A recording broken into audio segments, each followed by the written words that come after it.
Hi everyone, happy Wednesday. We're in the middle of the week, so congratulations, we made it this far. I'm coming on here today to kind of do a podcast review. I have really been into Julie's podcast. I have reviewed her podcast before, one other time for a podcast review. It's the Healthy and Happy podcast with Julie Booher. And she has such a great mindset when it comes to different approaches, when it comes to making habit changes, and just she's really good at sharing her story too of how she overcame certain things and where she is now in life. She's honestly a great person to look up to.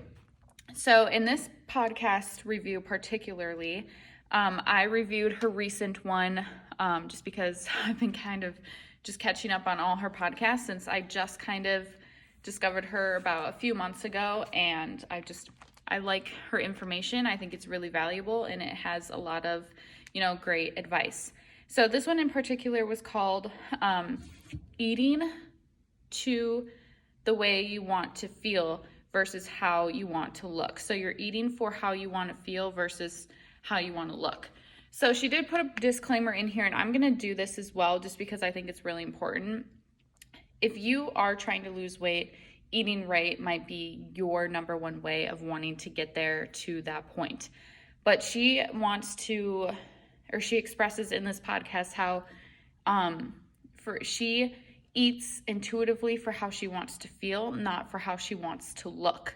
And that's basically what this whole podcast was about. And I'm going to have this podcast episode specifically linked down below. And I'm also going to have her podcast again linked down below just because, again, I think she's got some really good information.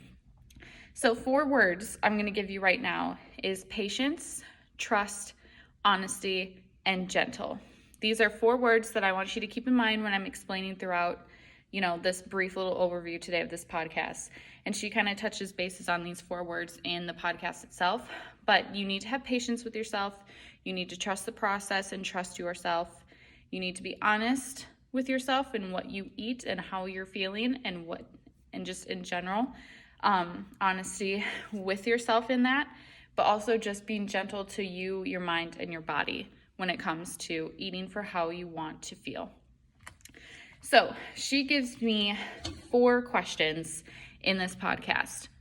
First one, what does feeling good feel like to you in your body and your mind? So if you want to write something down, answer that question.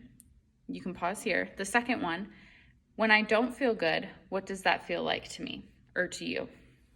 The third one, how do my food choices affect how I feel?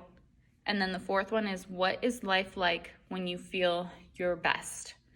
So those 4 questions she kind of put out there. And then she kind of got it to explaining how food kind of affects how we feel pertaining to these questions, and how when she chooses not the best foods for her specifically, not like just bad foods in general, just foods that she doesn't like for her, how it affects her feeling within her body and mind.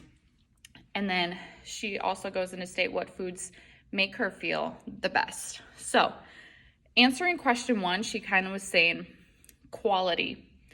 The quality of the food that she is fueling herself with, and this can be absolutely anything. She didn't necessarily specify. She just said eating for how she feels. So she really talks about nutritious whole foods in this a little bit, but she just said in basic terms, the food that she chose, the quality of it gave her more energy. She felt more creative in and outside of her workspace. She got better sleep. She was more present. She didn't feel sluggish and just like slow. She didn't feel like she was all over the place, like scatterbrained. She didn't feel super anxious. So when she chose foods that made her feel good, that is what she presented herself with on the outside. She had energy, the creativity, the better sleep, the more present sense when she chose the foods that made her feel better versus even if it was good or bad for her body or for her. So she kind of goes into feeling with the second question, or pertaining to the second question, when I don't feel good, what does that feel like for her? So when she was going through different phases of like restriction and only eating healthy foods and never caving in to like sweets and whatnot, she said her blood sugar levels would always spike. She didn't get very good sleep. She was constantly up in the night. She felt like she never ate enough, or when she did eat too much, she just felt really like full and just like not wanting to do anything. The energy was lower. She had constant headaches, and she felt very anxious all the time when she chose foods that she didn't necessarily feel were good foods for her. It didn't make her feel good, so she kind of avoided those. So then going into question 3, how did her food choices affect how she felt? She kind of felt all over the place. She didn't feel like she was herself. She didn't feel like she was filling her body with the right stuff that made her body feel more present. Even her mind. Her mind was always scatterbrained when she didn't choose the foods that she wanted. That made her feel more present and excited and happy and just full of energy. So then going to question 4, what is life like when you felt or feel your best? She said specifically when she made the choices of going back to the foods that made her feel more present and more happy, she felt like everything was like not quote unquote perfect, because there is no perfect life. She just felt like she was getting more perfect on the inside. She felt like her body and her gut were working together. So if you aren't familiar, your brain is very much so connected to your gut. There's a lot of nerves that intertwine to your gut.